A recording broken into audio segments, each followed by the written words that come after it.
Tamil news நேரல் கண்வணக்கம். இன்றைய சிறப்பு நேர்காணலில் நம்முடைய இருந்திருப்பவர் திராவிட முன்னேற்ற கழகத்தை சார்ந்த வழக்கறிஞர், சிறுபான்மை பிரிவினுடைய மாநில துணைத் தலைவர், மரியாதைக்குரிய திரு அலிமல் புகாரி அவர்கள். சார் வணக்கம். வணக்கம். தலைவர் திரு மு.க. ஸ்டாலின் அவர்கள் அந்த திருமண நிகழ்ச்சியில் பேசும்போது கூட என்ன அவர் குறிப்பிடுறாரு, ஆராசாவும் குறிப்பிட்டாரு, தலைவரை இப்போ சொல்லுங்க தலைவரே, 234 இனிமேல் நம்ம தனிச்சு நிற்க போகிறோம் தலைவரை அப்படின்னு சொல்லி ரொம்பவே ஒரு ஆர்வமாக அந்த ஒரு துடிப்பு நமக்கு தெரிஞ்சிச்சு. அதற்கு முன்னாள் முதல்வரும் என்ன சொல்றாரு, நான் நிச்சயம் பரிசீலிப்பேன் அப்படிங்கிற ஒரு விஷயத்தையும் சொல்றாரு. அப்போ ஓஜி டிஎம்கே வந்து வரக்கூடிய காலகட்டத்தில் வந்து பார்ப்பதற்கான ஒரு இதுக்கு முன்னால வந்து ஓஜி இல்லாம அட்டை இருந்தது. அதாவது அது சொன்னது என்னன்னா, கூட்டணி தலைவர்களை, அதுதான் அழகா சொன்னார் தலைவர், கூட்டணி தலைவர்களை விடமாட்டார் கலைஞர். ரொம்ப கூர்மையா கவனிக்கணும் அந்த வார்த்தையை. இப்போ அவர்களாக சென்று விட்டார்கள், நமக்கு வாட்டம் ஆயிடுச்சு, நம்ம தனியா நிக்கிறது, இவ்வளவுதான் விஷயம். லட்சோப லட்ச திராவிட முன்னேற்ற கழகத்தின் உடன்பிறப்புகளின் கோரிக்கை அது, நம்ம தனியா நிக்கணும். எதுக்கு பிறருடைய சுமையும் சேர்த்து நம்ம சுமக்கணும்? எதுக்கு நம்ம இவ்வளோ எஃபர்ட்? சாதாரண எஃபர்ட் கிடையாதுங்க. இன்னைக்கு வந்து ஸ்ரீநிதிங்கிற ஒரு முன்னாள் கேண்டிடேட் வந்து திமுக ஜாயின் பண்ணும்போது என்ன சொல்றாங்க? ஒரே காரணம், எனக்காக காங்கிரஸ் உழைக்கவில்லை, திமுக தான் உழைத்தது. இதான் உண்மை. எனக்காக திமுக தான் உழைத்தது. அதே பெண்மணி ஒருவேளை எம்எல்ஏ ஆயிருந்தால் அவர் ராஜினாமா செய்து திராவிட முன்னேற்ற கழகத்தில் இணைந்திருப்பார்களா அப்படிங்கிற ஒரு கேள்வியும் அப்ப எழுப்புறாங்க, காங்கிரஸ் எழுப்புறாங்க. எனக்கு நான் கேட்ட சீட்டு கேட்ட இடத்துல எனக்கு கிடைச்சி நான் எம்எல்ஏ ஆயிருந்து நான் திமுக வந்திருப்பேனா? ஆலோசனாவாஸ் எம்எல்ஏ ஆயிருந்தாருன்னா இன்னைக்கு இந்த ஸ்பெகுலேஷன் வந்திருக்குமா? சிந்தனை செல்வன் எம்எல்ஏ ஆயிருந்தாருன்னு பனையூர் பாபுக்கு வந்து கிடைச்சிருந்தா வந்திருப்பாரா? பெஞ்சமின் வந்து எம்எல்ஏ ஆயிருந்தா வந்திருப்பாரா? இப்படிலாம் நீங்க கேட்டீங்கன்னா நான் ஒண்ணு சொல்லவா? திமுக ஜெயித்து ஸ்டாலின் 2வது முறை முதலமைச்சரா இருந்தா நீங்க நான் உட்காந்து பேசிட்டு இருப்போமா? என்ன நான்சென்ஸா இருக்கு இந்த ஹைப்போதெட்டிஸ்ல நான் பதில் சொல்லிட்டு இருக்கேன். நான் அதுதான் பதில் சொல்றேன். ஹைப்போதெட்டிக்கல் வந்து பாலிடிக்ஸ்ல வந்து அதை விட ஒரு கேவலமான கொஸ்டின் எதுவுமே கிடையாது. இப்படி பண்ணியிருந்தா அப்படியா இருப்பியா? அப்ப நான் இதே காங்கிரஸ்காரன் கேள்வி கேட்கறாங்கன்னா நான் சொல்றேன், இதே திமுக மீண்டும் ஜெயிச்சிருந்தா திரும்பி கூட பார்க்காம துரோகம் பண்ணிட்டு நீங்க டிவி கேட்க போயிருப்பீங்களா? நான் கேட்கறேன். நீங்க வந்து அந்த பொண்ணை பார்த்து அப்படி கேட்கறதா இருந்தா நான் ஒரு கொஸ்டின் கேட்கறேன், இதே மீண்டும் டிஎம்கே ஜெயிச்சிருந்தா, ஆட்சி அமைச்சிருந்தா, கூட்டணி நீங்க இருந்திருந்தா போயிருப்பீங்களா? ஓடி இருப்பீங்களா? போயிருப்பீங்களான்னு கேட்க கூடாது, ஓடி போயிருப்பீங்களா அப்படின்னு கேட்கணும். நல்லா இருக்கும். ஓடி போயிருப்பீங்களா? என்ன நான்சென்ஸா இருக்கு இந்த ஹைப்போதெட்டிக்கல் எல்லாம் வந்து பாலிடிக்ஸ் கேட்கறாங்க. உங்களை நோக்கி நிறைய கேட்கலாமே. எனக்கே ஒரு சந்தோஷம், நம்மளை வந்து இந்த மாதிரி நம்மளை வந்து சீர்தூக்கி பார்த்து நம்மகிட்ட இருக்கக்கூடிய சிறு சிறு மிஸ்டேக்ஸை வந்து சீராய்வு பண்றதுக்கான ஒரு பெரும் வாய்ப்பு இந்த முறை கிடைச்சிருக்குது இந்த தோல்வியின் மூலமா. இந்த தோல்வி என்பது இதை வந்து ஒரு தோல்வியா பார்க்காம நம்மை வந்து சீர் செய்து கொள்வதற்கான இன்னொரு வாய்ப்பா தான் நம்ம பார்க்கணும் அப்படின்னு தான் நான் எடுத்துக்கிறேன். இதை அப்படி ஒரு சூழ்நிலையில பெரும் உத்வேகத்தோடு இருக்கிறோம். இப்ப எங்களுக்கு தெரியாதா என்ன? இப்ப இடைத்தேர்தல் இருக்கிறது. இடைத்தேர்தல் வந்து கூட்டணி இல்லாம நம்ம எதிர்கொள்ளணும்னு சொல்லும் போது இடைத்தேர்தல் பெரும் வாய்ப்பு. 6 தொகுதியில் இடைத்தேர்தல் வருது அப்படின்னு சொன்னா குறைந்தது 3 ஜெயிச்சிட்டோம்னு வைங்களேன். திமுக நான் குறைந்தபட்ச கணக்குல சொல்றேன், குறைந்தது 3 தொகுதி ஜெயிச்சிட்டா கூட இனிமே டிவிக்கு பார்க்க போறதே நிறுத்திடுவான் எவனுமே. ஏன்னா அதுதான் யதார்த்தம். ஏன்னா இடைத்தேர்தல் முழுக்க டிவிக்கு ஜெயிக்க வேண்டிய கட்டாயம் இருக்கு. இப்படி தேர்தலில் வெற்றி பெற வேண்டிய கட்டாயத்தையும் வைத்துக் கொண்டு கூட்டணியே வேண்டாம்னு வந்து விஷப்பரிச்சை எடுக்கிறோம். இல்ல, உத்வேகம் அதிகமாக இருக்கிறது, மக்களிடம் வரவேற்பு நிறைய இருக்கிறது. தாவேக ஆட்சி பொறுப்பு ஏற்றதிலிருந்து விஜய் அவருடைய அந்த கவர்ச்சியோ, அதே மாதிரி எக்ஸாக்டான வார்த்தை, அவருடைய கவர்ச்சியோ, அதே போல அவருடைய வார்த்தைகள் இருக்கக்கூடிய அந்த விக்டிம் கேமோ, விக்டிம் கார்டோ, இதெல்லாம் வந்து எப்ப பயன்பட்டுச்சு அப்படின்னா திமுக ஆட்சியில் இருக்கும்போது. இப்ப திமுக ஆட்சியில் இல்லாத போதும் மீண்டும் வந்துட்டு கடந்த காலத்துல இவங்க வாங்கினதுல ஊழல் நடந்துருச்சு அப்படின்னா அந்த ஊழல் நடந்ததாக நீ எந்த பப்ளிக் டொமைன்ல இருக்கக்கூடிய டாக்குமெண்ட்ஸை கொண்டு வந்து காட்டி பேசுறியோ அதே டாக்குமெண்ட்ஸை வச்சுதான் நீ வந்து தேர்தல் அறிக்கை சமர்ப்பிச்சுக்கிறேங்கிறது மக்கள் பாக்குறாங்க. தேர்தல் அறிக்கையில் என்ன இருந்துச்சோ அதான் வெள்ளை அறிக்கையா இருக்கு. அதுதான் பிடிஆர் சார் அழகா பதில் சொன்னார். தேர்தல் அறிக்கையில் இருப்பது பப்ளிக் டொமைன்ல இருக்கிறதா நீங்க தேர்தல் அறிக்கையில கொண்டு வந்தீங்க. வெள்ளை அறிக்கை இதுக்கு 10 மட்டும் கூட இருந்திருக்கலாம். வெள்ளை அறிக்கை என்பது என்னது? பப்ளிக் ஆக்சஸ் பண்ண முடியாத டாக்குமெண்ட்ஸ் வந்து கொண்டு வந்து புது தகவல்களை நீங்க சொல்லணும். கவர்மெண்ட் தான் தெரியும், அந்த மாதிரி தகவல்கள் நீங்க கொண்டு வரணும். அப்படி எதுவுமே சொல்லல. அப்ப வெள்ளை அறிக்கை என்கின்ற பெயரில் மோசடி செய்யக்கூடிய இந்த கட்சியை பார்த்து மக்கள் விரக்தியில் இருக்கிறார்கள். இன்னைக்கு நேற்று பேசுறாரு, மக்களுக்கு புரியுற மொழி என்னங்க? மக்களுக்கு புரியுற மொழி என்ன? இதை வந்து பேராசிரியர் ஜவாஹர்லால் அழகா அவருடைய சொன்னார். விஜய் அவர்கள் தொடர்ந்து திமுகவை தாக்கி கொண்டிருந்தார், திமுக வந்து அவரை கண்டுகொள்ளவில்லை. அப்போது அவர் தாக்கும் பொழுது சொன்ன குற்றச்சாட்டுகள் மக்களிடத்துல போய் சேர்ந்து கொண்டிருந்தது. இதுதான் முக்கியமானது. மக்களிடத்துல கொண்டு போய் சேர்ந்து கொண்டிருந்தது. இவங்க அதுக்கு பதிலுக்கு வந்து கொடுக்கல. ஏன்னா இவர் சொல்றதை மக்கள் ஏற்க மாட்டாங்க, நம்ம பெர்ஃபார்மன்ஸ் நல்லா இருக்கிறோம் அப்படின்னு நினைச்சாங்க. ஆனால் இது பதிலடி தராததுடைய விளைவு, அவர் சொல்வதெல்லாம் உண்மை என்று மக்கள் நம்ப ஆரம்பித்தார்கள் அப்படின்னு. இப்ப அதே சினாரியோவை திருப்பி நான் சொல்றேன். கரண்ட் கட்டுங்கிறது களத்தில் நடந்துகிட்டு இருக்கிற விஷயம், சட்டம் ஒழுங்கு சீர்கேடுங்கிறது களத்தில் நடந்துகிட்டு இருக்கிற விஷயம். நான் வந்தா எல்லாத்தையும் சீரா வச்சிருப்பேன், அடுத்த நாளே அப்படின்னு நீங்க பேசுறதெல்லாம் கேட்டுதான் மக்கள் ஓட்டு போட்டாங்க. அப்ப அடுத்த நாளே நீங்க சொல்லும் போது திமுக ஆட்சியில் இருக்கும்போது இதெல்லாம் இருந்துச்சு அப்படிங்கிறது உங்களுக்கு எல்லாருக்குமே தெரியும். இதை தெரிஞ்சுக்கிட்டு தான் அடுத்த நாள் அப்படிங்கிற ஒரு டைலாக் கொடுத்தீங்க.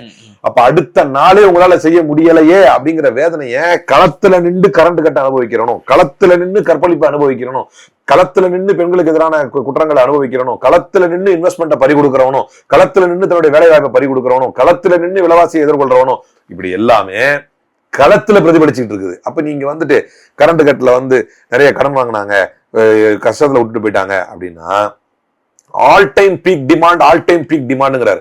திமுக ஆட்சியில் இருக்கும் பொழுது ஆல் டைம் பீக் டிமாண்ட் வந்து 20,941 மெகாவாட், 20,974 மெகாவாட்டை வந்து 460 million unit of daily consumption, 460 million unit of daily consumption வந்து ஜீரோ சிஸ்டமேட்டிக் கொலாப்ஸ்ல ஹேண்டில் பண்ண கவர்மெண்ட் டிஎம்கே கவர்மெண்ட். ஒன்னா என்ன கண்டு போச்சா?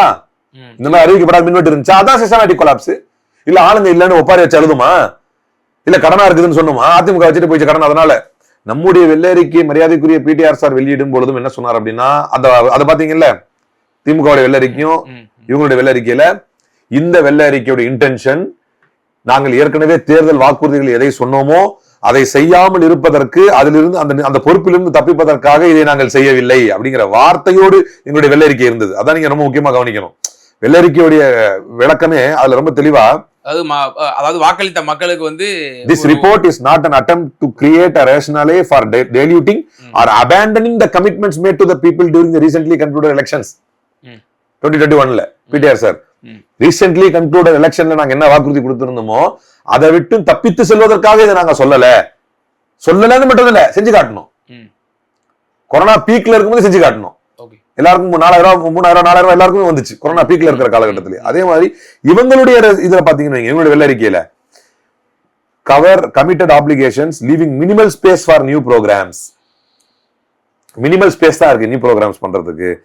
Fiscal space available for taking up new programs during the year can only be very minimal. இதெல்லாம் இவங்களுடைய வெள்ளரிக்கை. இதாட்டி செய்ய முடியாது, அதுக்கான கஷ்டம் இருக்கு. அப்ப you are taking excuses. People demanding accountability. இப்ப வாங்க பாயிண்ட்டுக்கு, நீங்க சட்டமன்றத்துக்கு வந்து என்ன பண்றீங்க, இப்படின்றீங்க. இது எல்லாம் மக்கள் பார்த்துட்டு இருக்கிறாங்க. களத்துல போய் சேர்ந்துட்டு இருக்கு உங்களுடைய இயலாமை. இன்னைக்கு ஓடிக்கிட்டு இருக்காரு ராதாவர்ஜனா பேசுறாரு, இந்தியாவிலேயே தமிழ்நாட்டு முதலமைச்சர்கள் அப்படின்னு சொல்லி டக்குன்னு ஒரு வார்த்தை சொல்றாரு, இந்தியாவிலேயே எந்த முதல்வரும் ஓடினது இல்லை அப்படிங்கிறாரு. நம்ம 5 மணிக்கு எந்திரிச்சு 5:10 எல்லாம் ரெடி ஆயிட்டு 6:15 வந்து இப்படி 3 கிலோமீட்டர் மேரத்தான் ஓடி இந்தியாவிலேயே யாரும் ஓடினது இல்லைங்கிறாரு. இந்த மாதிரி மேரத்தான்லாம் பலரும் செஞ்சிருக்கிறாங்க. உமர் அப்துல்லா இருக்காருல்ல, காஷ்மீரினுடைய முதல்வர், கண்டினியூஸா ஓடுவார், 11 கிலோமீட்டர் ஓடுவார் கண்டினியூஸா. அவர் இவர் 3 கிலோமீட்டர் ஓட்டி இவர் வயசுக்கு இவரை விட ஏஜ்டவர்.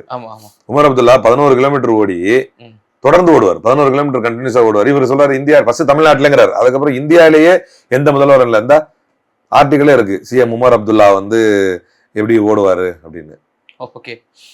சரியா? இது ப்ராப்பரா அந்த டைம்ல டெலிகிராஃப்ல வந்து ஆர்டிகல் எல்லாம் இருக்கு. அவர் வந்து addressing the participant marathon enthusiast officials 1100 ரன்னர்ஸோட சேர்ந்து உமர் அப்துல்லா ஓடுறாரு. இது மாதிரி வெத்து விளம்பரங்கள், மக்களோட சேர்ந்து பயணிக்கிற பஸ் பயணத்தை விட்டுட்டாங்க. இவர் தனியா வந்து ரீல்ஸ் எடுத்துட்டு இருக்காரு. அதுக்கு மக்களை டிராபிக் பிளாக் பண்ணது நேற்று இஷ்யூ ஆச்சு பாத்தீங்க. அவர் வரதுக்கு நாங்க வந்து பஸ் யார் வாங்கினது, திமுக அரசு வாங்கினது பஸ். மிச்சம் மீதி திராவிட முன்னேற்ற கழகம் நிறைவேற்றுவதற்காக வைத்திருந்த திட்டங்களை ஸ்டிக்கர் ஒட்டி செய்வதற்கு இன்னும் கொஞ்சம் காலம் உங்கள்கிட்ட பேலன்ஸ் இருக்குது.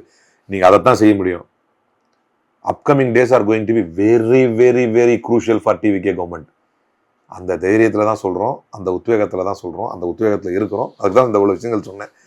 இவ்வளவு எல்லாம் மக்கள்கிட்ட போய் ரீச் ஆயிருக்கு. 40 ஆர்டிஸ்ட் காணும்னு சொன்னீங்களே, 18 கிடைச்சிருச்சுனீங்களே, மீதி 22 எங்கன்னு கேட்கிறாரு. பதில் சொல்லுங்க செந்தில் பாலாஜி அவர்களுக்கு. அதுல ரொம்ப குரூஷியல் டாக்குமெண்ட்ஸா இருக்குதுன்னு சொன்னீங்களே, இப்ப ஏன் அந்த பேச்சை எடுக்க மாட்டேங்கிறீங்கன்னு கேட்கிறாரு. மக்களை டைவர்ட் பண்றதுக்கு பாஜகவே இவரிடம் பாடம் படிக்கணும். மக்களை டைவர்ட் பண்றதுல பாஜகவே இவரிடம் பாடம் படிக்கணும். மக்கள் டைவர்ட் ஆகுறதுக்கு இது குஜராத்தும் அல்ல, நீங்கள் நரேந்திர மோடியும் அல்ல, உங்களை எதிர்த்து கொண்டிருப்பது காங்கிரஸ் அல்ல, இது திராவிட முன்னேற்ற கழகம். இடைத்தேர்தல் பற்றி தான் என்னுடைய கேள்வி மையமா இருந்துச்சு. இந்த சைகைக்கு வந்து உங்களுடைய முன்னாள் அமைச்சர் கே நேரு அவர்கள் ஒரு 2 தினங்களுக்கு முன்னதாக பேசி பொது மேடையில் சொன்னாரு, விரைவில் சட்டசபையில நீங்க நம்ம தலைவரை பார்க்கலாம் அப்படின்ற மாதிரி சொல்லி. தலைவர்களுக்கு தெரிஞ்ச விஷயம் எனக்கு தெரியாது ஒண்ணு. ஆனா அதே நேரம் நான் இந்த ஆக்டை பத்தி நம்ம நிறைய பேசணும்னு நினைக்கிறேன். It's an act of arrogance. வரலாற்றுல வந்து ஃபூலிஷ்னஸ் ஆஃப் சீசர்லாம் சொல்லுவாங்க. டக்கு டக்கு அந்த அரகன்ஸ்ல எடுக்கப்பட்ட முடிவு இல்லை. சில நேரங்களில் வந்து நீங்க அதை படிச்சு பாருங்க, ஃபுலிஷ்னஸ் ஆஃப் சீசர்னு. நம்முடைய வியூவர்ஸ் கூட அதை சர்ச் பண்ணி பார்த்தா நெட்ல போட்டா வரும், ஃபுலிஷ்னஸ் ஆஃப் சீசர்னு. சில நேரங்களில் சில தலைவர்கள், எல்லா தலைவர்களும் எடுக்கக்கூடிய எல்லா முடிவும் சரியா இருக்காது அப்படின்னு சொல்லுவாங்க. அவர் வந்து ஒரு ஆர்ச்சி கட்டினாருன்னு சொல்லுவாங்க, அதுதான் ஃபூலிஷ்னஸ் ஆஃப் சீசர் அப்படின்னு சொல்லுவாங்க. அந்த மாதிரி ஃபூலிஷ்னஸ் ஆஃப் விஜய் அப்படின்னு வரலாறுல இது பதிவு வைக்கப்படும் சீரியஸ்லி. கடுமையான ஆமா, இது it's an act of arrogance.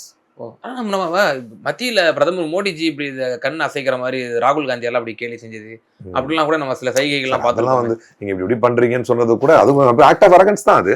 Okay, அதுக்கான வினையும் பாஜக கொடுத்துட்டு தானே இருக்கு. அதான் மெஜாரிட்டி வந்து கீழே இறங்கினாங்க. ஒரு எப்பவுமே ஒரு ஜனநாயக நாட்டில் வந்து திமுக அதிமுக மாறி மாறி வந்ததுன்னா அது ஜனநாயகத்துடைய அடையாளம். ஒரு ரேபிட் டிக்ளைன் ஒன்று வரும், அதை நீங்க வந்து பொறுத்திருந்து தான் பார்க்கணும். ஜனநாயக நாட்டில் இப்ப இவ்வளவு சர்வாதிகாரம் பண்ணிட்டு திடீர்னு ஒரு நாள் வீழும்போது தான் உங்களுக்கு வந்து எல்லாமே தெரியும். 25 வருஷங்க முசோலினி கூட. அதுக்கப்புறம் என்ன ஆச்சு முசோலினி நிலைமை? நீங்க மோடியோட கம்பேர் பண்ணி சொல்றப்ப நான் இப்படி புரிஞ்சுக்கிறேன், இப்படிலாம் பண்ண மோடி நல்லா தான் ஆட்சி பண்ணிட்டு இருக்காரு இன்னும் அப்படின்னு கூட இப்படி புரிஞ்சுக்கலாம். மேபி அப்படிதான் புரிஞ்சுக்கிறேன். 25 வருஷம் முசோலினி. ஆனா முடிவு என்னாச்சு? Arrogant dictator Mussolini. முடிவு என்னாச்சு?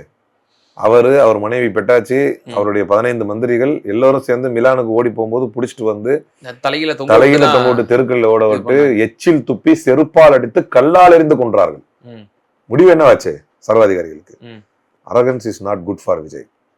இது வந்து அரகன்ஸ், ஷீர் அரகன்ஸ். இது வந்து இது மாதிரி முன்னாள் சமயம் ஜெயலலிதா கட் பண்ணி போடுறாங்க. அவங்களும் இந்த மாதிரிலாம் அவங்கள பேசும்போது நீங்க வெளிநடப்பு பண்ணி அவங்க பேசின போது முல்லை பெரியார் அணையை பற்றி பேசினாங்கன்ன போது it's a fact, it's a historical fact. அதை பத்தி டிபேட் பண்றது வேற விஷயம். பார்ட்டி ஃபண்டுன்னு நீங்க சொல்றது அவதூறு. அதை அவங்க உட்காந்து எதிர்கொண்டுட்டு இருக்க முடியாதுன்னு என்சி ஒரு முறை எதிர்ப்பு தெரிவிக்கிறோம். மீண்டும் ஒரு முதலமைச்சர் தன்னுடைய பொறுப்பை உணராமல் திரும்ப அதே பொய்யை, புரட்டை, அசிங்கத்தை, அவதூறை, மலத்தை அள்ளி வீசுகிறார். அப்படின்னும் போது அதை மலத்துடைய நாத்தத்தை தாங்கிட்டு உள்ள உட்கார முடியாது. அதனால வெளிநடப்பு பண்றாங்க. ஒண்ணு. இரண்டாவது மிக முக்கியமான செய்தி என்ன அப்படின்னா, it's an act of arrogance. சட்டமன்றத்துக்குள் அவர் இல்லைன்னா அவர் தான் தோல்வி அடைஞ்சு உங்களுடைய இன்னொரு சட்டமன்ற உறுப்பினர் பின்னால்தான் உட்காந்துருக்காரு. அவர் இல்லைன்னு தெரியும். இல்லாத சட்டமன்றத்துல தேடுறதுங்கிறது எவ்வளவு பெரிய அரக்கத்தனம், எவ்வளவு பெரிய மோசமான அகம்பாவத்தனம். இதை நரேந்திர மோடி கூட செய்ததில்லை. அதான் நான் சொல்ல, சும்மா இப்படி விரல் காட்டினதுன்னா இதுக்கு ஈடாலாம் நான் சொல்ல முடியாது. நரேந்திர மோடியை விட 100 மடங்கு அரகன்ஸ் அட் இட்ஸ் பீக்ல இருக்கிறார் விஜய். ஏதோ காணாததை கண்டு விட்டார். அதனால ஆணவத்தில் ஆடிக்கொண்டிருக்கிறார். ஆடக்கூடாத ஆணவத்தில் ஆடிக்கொண்டிருக்கிறார். அந்த ஆணவத்திற்கான பதில் இடைத்தேர்தலில் வரலாம், உள்ளாட்சி தேர்தல்களிலே வரலாம், உள்ளாட்சி தேர்தல் முடிவுகளிலே வரலாம். யாரு கண்டா இறைவன் நாடினால் வந்து பொது தேர்தல் கூட ஒரே நாடு ஒரே தேர்தலா அல்லது கிடையாது. அதெல்லாம் நம்ம உடன்பாடு கிடையாது. ஒரு நாடு ஒரே தேர்தல் உடன்பாடு கிடையாது.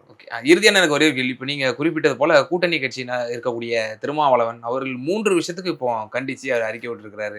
அந்த தாய்மாமன் வந்து எங்களுடைய எழுச்சி ஓஜி திருமா இஸ் பேக் அப்படிங்கிற மாதிரி வந்துட்டு இருக்காரு. திருப்பியும் ஓஜி வராரா? ஓகே. சோ அவரு இந்த தாய்மாமன் சீருக்கு வந்து கண்டிப்பா நான் ரொம்ப நம்பிக்கை வச்சிருக்கேன். நீங்க முடிச்சிருங்க. விஜய் முடிக்கிறதுக்கு முன்னால நான் முழு நம்பிக்கை வச்சிருக்கேன் என்ன மேல. மத்தவங்களை பத்திலாம் எனக்கு கவலை இல்லை. என்னை விமர்சிக்கக்கூடிய விசிகா தோழர்களை பத்திலாம் எனக்கு கவலை இல்லை. இது கம்யூனிஸ்டையோ முஸ்லீம் லீகையோ நான் விமர்சிப்பது போல் அல்ல. இது வந்து அண்ணன் தம்பி பாசம் மாதிரி. என்னுடைய personal I love him to the core. I love him to the core always. அவர் ஒரு கொள்கை சித்தாந்தத்தின் ஒரு மணிமகுடம். அவருடைய எல்லா மனிதர்களுக்கும் ஒரு முன்பின் இருக்கும். அதுல அவருடைய ஒரு பெரிய தலைவர் அவர் ஒரு முடிவு எடுத்திருக்கலாம். அந்த முடிவை அவர் தவறு என்று உணர்வார் என்று நான் நம்புகிறேன். நீ சொல்லுங்க. அதான் அந்த 3 விஷயத்துக்கும் அவர் வந்து கண்டிச்சிருக்கிறாரு. நீங்க சொன்னது போல பே சண்முகம் கம்பேர் பண்ணி கண்டிச்சாரு.